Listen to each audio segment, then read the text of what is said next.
नमस्ते प्यारे बच्चों। तो आइए आज हम इस वीडियो के माध्यम से कक्षा 8वीं की अंग्रेजी एड ग्रेड अभ्यास पुस्तिका के माध्यम से समझेंगे और अपनी एड ग्रेड अभ्यास पुस्तिका में भर लेंगे जो आपको स्कूल से प्राप्त हो गई है। यदि कुछ विद्यार्थी ऐसे भी हो सकते जिनको प्राप्त नहीं हुए हैं तो स्कूल जा करके अपने टीचर से ये प्राप्त कर लें। सभी स्कूलों में ये आ चुकी है और इसको हम यहाँ से समझेंगे। इसमें दिया गया है, देखिए लेसन 1 दिया गया है। तो लेसन 1 में दिया गया है एन अदर चांस, मानी एक और मौका। यहाँ देखें ये पक्षी जो यहाँ पे दिखाए जा रहे हैं, एक और मौका एन अदर चांस के रूप में। तो यहाँ देखिए, तो यहाँ देखिए सबसे पहले तो ये दिया गया है, इसमें पाठ के पूर्व की तैयारी के लिए कुछ यहाँ पे निर्देश दिए रहते हैं, तो ये ज़रूर आप इनको एक बार पढ़ लीजिए। और यहाँ देखिए, यहाँ से ये इसके ऑब्जेक्टिव प्रश्न दिए गए हैं, मल्टीपल चॉइस क्वेश्चन, बहुविकल्पीय प्रश्न। इन बहुविकल्पीय प्रश्नों में ये 4 विकल्प रहते हैं, उनमें से एक सही होता है। हमें छांट करके इस निर्देशानुसार या इस प्रश्न के अनुसार ही उसको यहाँ पे भरना है। तो देखिए दिया गया है the poem is about. Poem जो दी गई थी किसके बारे में थी? ये थी एन अदर चांस। तो किस में दिया गया एन अदर चांस? सी वाला ऑप्शन था, तो हम यहाँ सी वाला ऑप्शन इसको भर देंगे। ठीक, चलिए आगे देखिए प्रश्न है जो इसका क्वेश्चन 2 दिया गया है। क्वेश्चन 2 में है कि the poet of the poem another chance is, जो यहाँ पे कवि रहता है एक और मौका, जो ये कविता लिखी गई है, कविता कवि ने, तो यह कविता के कवि कौन हैं यह हमें बताना था। तो इसमें थे हेलन स्टेनर राइस, ये इसके जो हैं लेखक हैं। तो ये ए में दिया गया है, यानी ए वाला ऑप्शन इसका सही है। ठीक, क्वेश्चन है तीसरा देखें तो क्वेश्चन है तीसरे में दिया गया है कि if you need to make ये new shot what should you have. यानी कहने का मतलब ये है कि यदि आपको एक नई शुरुआत करने की आवश्यकता है तो आपके पास क्या होना चाहिए।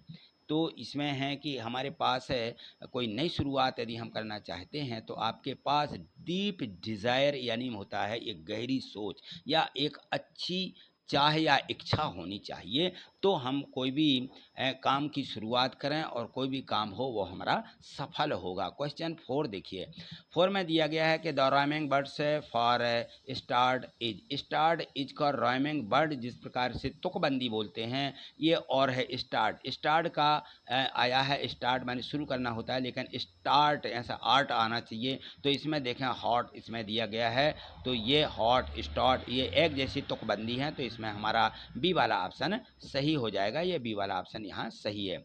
और ये देखें साइनोम दिए गए हैं of the word finish. Finish माने होता है समाप्त करना, इसका जो है हमें समानार्थी शब्द लिखना था, तो इसका हो जाएगा एंड। एंड यानी समाप्त करना भी होता है। चलिए आगे प्रश्नों को देखेंगे। तो आगे जो इसके प्रश्न दिए गए हैं इसमें यहाँ देखिए क्वेश्चन दिया गया है फिल इन द ब्लैंक्स का, रिक्त स्थानों की पूर्ति कीजिए। यहाँ पे क्वेश्चन 6, 7, 8, 9 और 10 यानी 5 प्रश्न दिए गए हैं और इनमें पूछा गया है कि ये जो खाली स्थान हैं इनको भरिए। तो यहाँ भरना था बिल ऑल आवर हार्ट, इसमें हमें यानी पूरे मन से क्या करना चाहिए? टू ट्राई यानी प्रयास करना चाहिए। So never give up in desire, यदि हमारी जो इच्छा होती है हमें इसमें कभी हार नहीं मानना चाहिए। कंप्लीट द वर्ड, यहाँ जो शब्द दिए BGNIG दिया है, इससे बनने वाला शब्द हमें यहाँ पे लिखना है। तो बिगिनिंग होता है BE, यहाँ पे E लिख देंगे, GI हो जाएगा, NNING, ठीक है ना, ये ING बिगिनिंग माने प्रारंभ करना, यहाँ से भर दीजिए। यहाँ राइमिंग वर्ड से लिविंग, लिविंग का राइमिंग वर्ड से फॉर गिविंग हो जाएगा।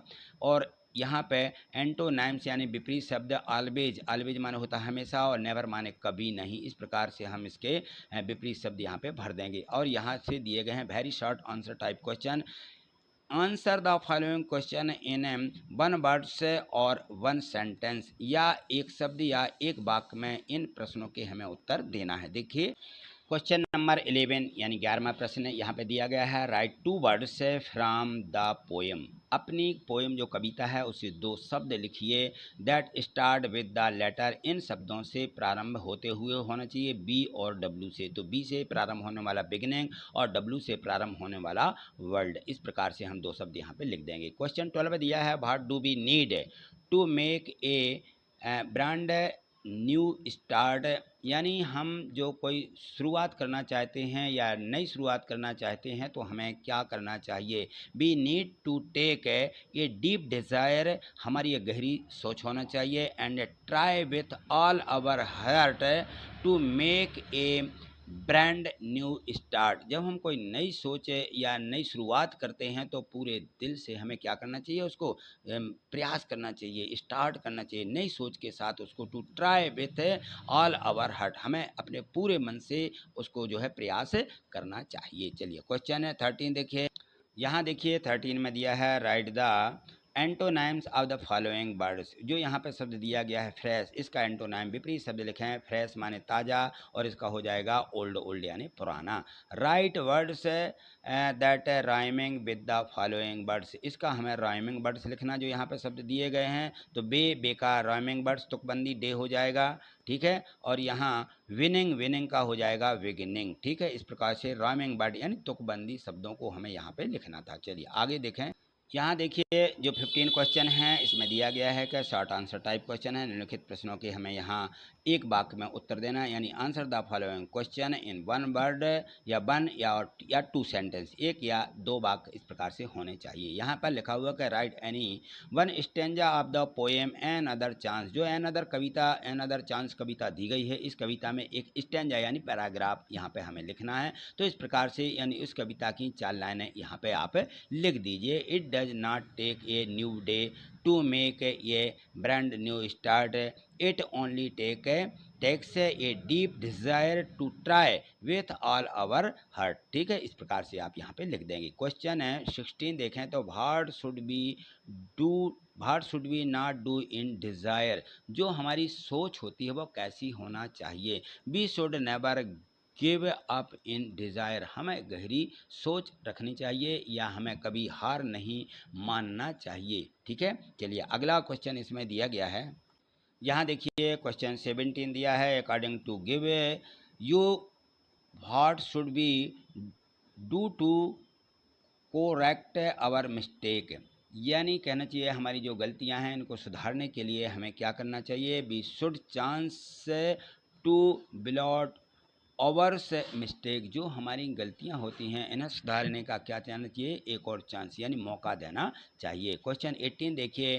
Pick out the rhyming words from the poem and write down, और उनको यहाँ पे नीचे लिखें। जो हमारे यहाँ पे राइमिंग वर्ड्स कविता में आए हुए हैं उनको इस प्रकार से लिख दीजिए। Start, heart, beginning, winning, bay, day, forgiving, living, इस प्रकार की हमारे राइमिंग वर्ड यानी तुकबंदी शब्द हैं उनको यहाँ पे लिखना है। चलिए अगला क्वेश्चन यहाँ देखिए। यहाँ पे दिया गया है लॉन्ग आंसर टाइप क्वेश्चन है ये, और क्वेश्चन 19 दिया है कि your brother has not performed well in the last cricket match. जो उनका लास्ट क्रिकेट मैच था उसमें उनका जो परफॉर्म है बहुत अच्छा नहीं है। तो write a letter to motivate him to perform well in the next match, और अगले मैच के लिए उन्हें प्रेरित कीजिए, ठीक है, मोटिवेट कीजिए कि आपको ये जो है आगे किस प्रकार से करना है। तो यहाँ इस प्रकार से हम एक लेटर उनको लिखेंगे, डियर ब्रदर, और उनका यहाँ पे नाम लिख देंगे। Don't be sad about your last cricket match, everyone has had day.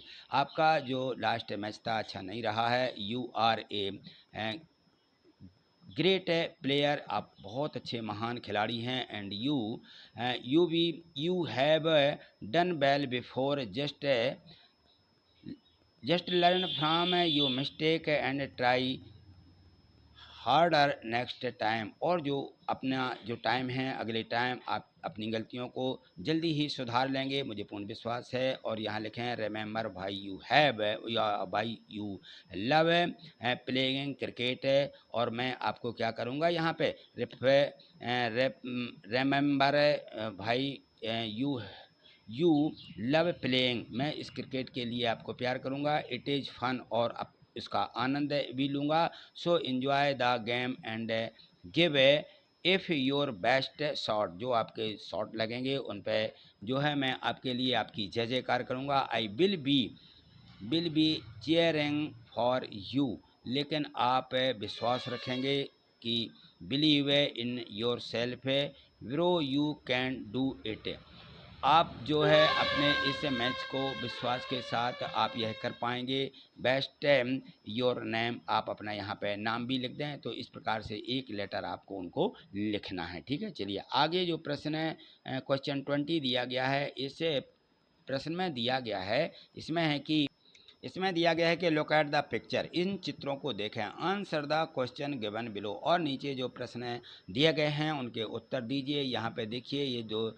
जानवर खड़े हुए हैं और यहाँ पे ये जंगल है, पेड़ है, तो इसके बारे में ये जो यहाँ पे चित्र दिए गए हैं ये हिरण है ना। तो इस प्रकार से देखेंगे हम और इनके प्रश्नों के यहाँ पे उत्तर भी लिखना है। चलिए आगे देखें। यहाँ देखिए यहाँ पे ये दिया गया है द पिक्चर सो इज़ ये जो कविता है किसके बारे में है, यहाँ दिया था फर्म है यानी किसान, जंगल, हाउस घर, पॉन्ड यानी तालाब, किसके बारे में, तो ये जंगल के बारे में जो यहाँ पे पिक्चर थिया यानी चित्र दिया गया था ये जंगल के बारे में है। यहाँ पे जंगल बना हुआ था, है ना। और यहाँ देखें क्वेश्चन 2 दिया है कि which animals do you see in the picture, इस चित्र में कौन कौन से जानवर थे, तो 2 जानवर हैं, एक हॉर्स है दूसरा डियर हिरण है, ठीक है ना। एक घोड़ा और एक यहाँ पे हिरण दिए गए हैं 2। How many trees are here, यहाँ पे कितने पेड़ हैं, यहाँ पर एक ही ट्रीज दिया गया है, एक पेड़ है।